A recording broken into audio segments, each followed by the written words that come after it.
It's time to stop! If you've played a video game in the last decade, there's a good chance that you've bore witness to an infectious plague, a dreaded epidemic that spread faster than the T-virus, a rat tsunami, or even cordyceps. I, of course, can only be referring to one thing: the relentless, merciless, and unforgiving yellow paint. They were all yellow.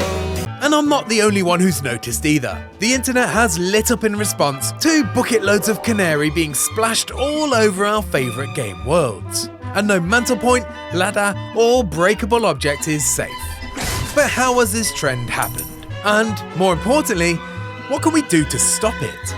I got a lead UI designer and creator of the game UI database to help make sense of this yellow madness, and hopefully provide an alternative solution to the glossy paint assault. Why would everything be painted yellow? Who's doing this?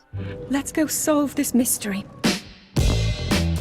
The yellow paint complaint isn't a new argument, but the last couple of years have seen it rise to prominence. Both 2023's Resident Evil 4 and 2024's Final Fantasy 7 Rebirth stoked the online debate, with everyone from your average gamers to AAA developers getting involved.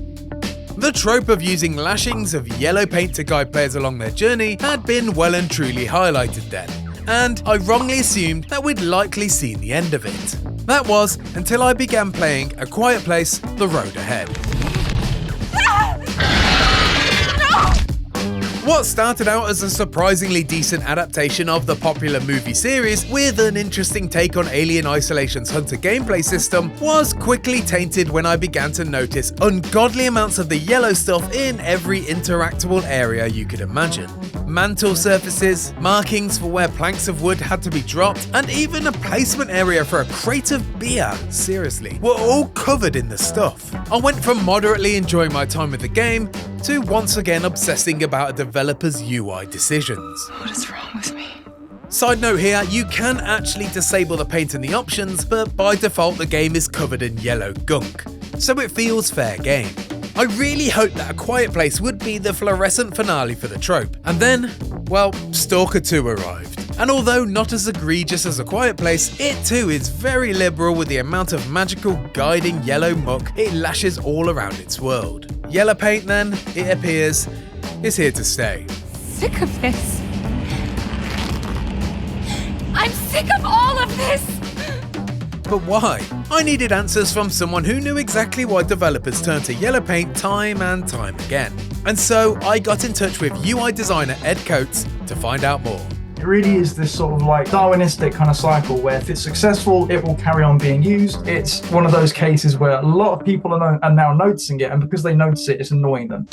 Ed is a lead UI designer at Radical Forge, developers of Southfield and Brightpaw. Ed is also the creator of Game UI Database, a free resource for UI and UX designers to search for reference material and inspiration.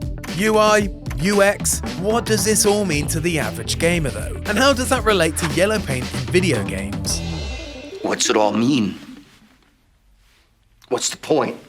User interface, or UI for short, generally means the interactable graphic design that you see on pause menus, skill trees, button prompts, and other similar things. User experience, or UX, on the other hand, broadly refers to taught gameplay behaviours that help you progress through a game's environment. Yellow paint, annoyingly for clarity's sake, sits somewhere between the two. The lines are so blurry between everything. It's not as simple and cut and dry as just like UX being behavior and UI being menus buttons. It's basically a solution to a problem. Because that problem can be solved either in a menu or diegetically in the world itself, whatever we do in the world itself can also be considered a form of UI. A friend of mine once said UIX, and I think I'm sort of inclined to agree with that. Sounds good to me. It's hard to pinpoint exactly when yellow paint started in video games. All signs largely point to a slow, evolutionary process dating back to the glowing yellow weak spots trend of the mid-2000s. But it's unquestionable that, since its relative recent wave of popularity, yellow paint has then become a de facto solution to an important game design problem. How do you encourage or highlight the direction a player needs to go? We need to have some way of teaching the player a thing. But in many, many cases, they do try loads and loads of different things. They go through like numerous testing sessions with players. I've been to these offices where they have like a cinema screen and they watch rigorous tests, you know, to make sure that they play the game properly. They would have basically done numerous tests and then found like, okay, we really do need to just paint these ladders yellow to make sure that players know. Please don't go this way. There would have been one or two situations in the game where they had to point it out because people were missing the ladder. And there would have been enough cases like that where basically they were like, okay, we've started this language of like yellow paint equals you can climb this or you can smash this or whatever. So because we've done it in enough cases, we now need to do it everywhere, because if people see the yellow paint, they're going to think, oh, we can climb it. And if they don't see the yellow paint, they're going to think, oh, we can't climb it. There are upsides and downsides to everything. You know, if you give people too much information, it's hand-holding. If you take away the information, it becomes difficult.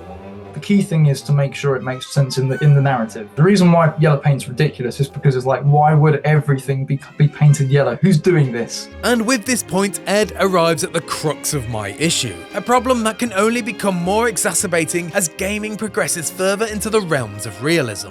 How can I truly be immersed when the UIX element is diametrically opposed to that goal? Help me to understand this shit. Everyone hates UI because it's like this reminder that you're playing a video game. Diegetic UI can play into the narrative. Faith in Mirror's Edge, for example, she sees things in red and we say that's runner vision. Other patterns like that all throughout UI, so like the red barrel, for example, we never question that. We never question why a barrel's red that are explosive. Weak spots on enemies, we never question like what's the evolutionary benefit of a weak spot. You know, they have a big glowing spot on their body, which is also the spot that happens to be where they take the most damage. Why would they have that?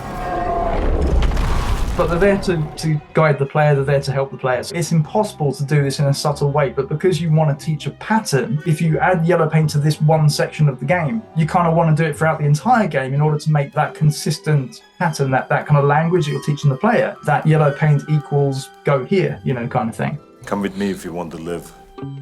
For a player to learn a pattern and minimize any moments of confusion, consistency and regularity with the visual language is key. Reading between the lines, it appears that Ed's argument is that a player's painless experience is often more important than a constant state of immersion. If a healthy balance between the two isn't possible, then a frictionless experience is the priority.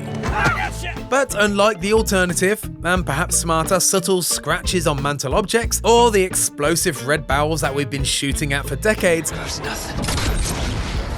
what began as a design choice to almost subconsciously guide the player has now become so unbelievably conscious that it was hard for the internet to ignore. Follow the yellow brick road.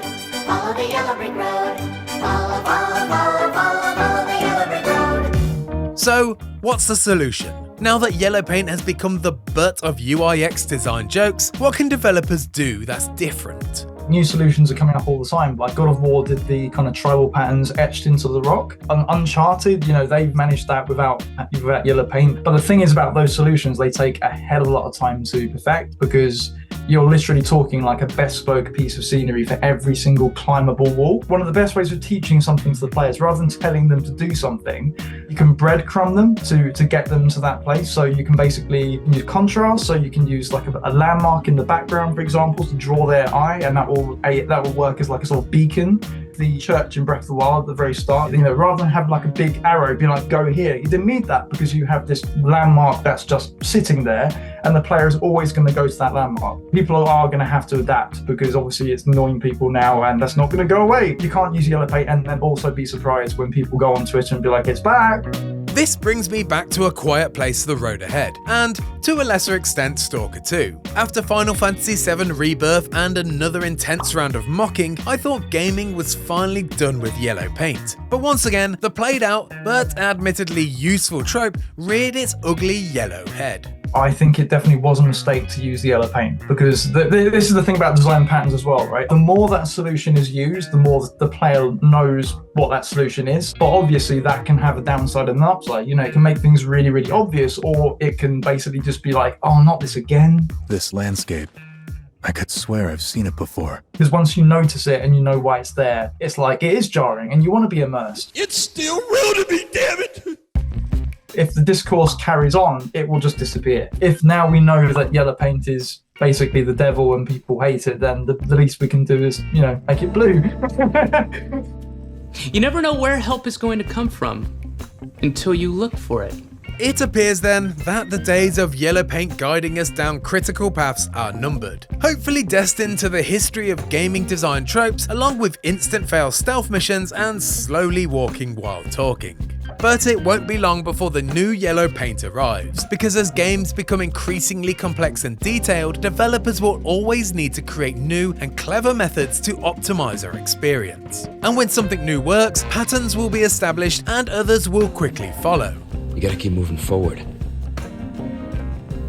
We will beat this. So yes, although it'll be annoying when we all collectively notice, perhaps instead we should take joy in all the painless hours of video games we experienced before we did.